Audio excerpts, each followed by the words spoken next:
தண்ணிக்குள் இழுக்கிறேன்.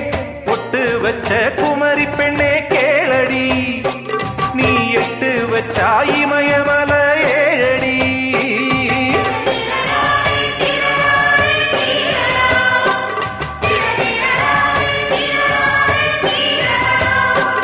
ஏய் அழற பொண்ணே கொஞ்சம் சிரிச்சு கூடு, அந்த சிரிப்புக்குள்ள துன்பம் எரிச்சு போடு.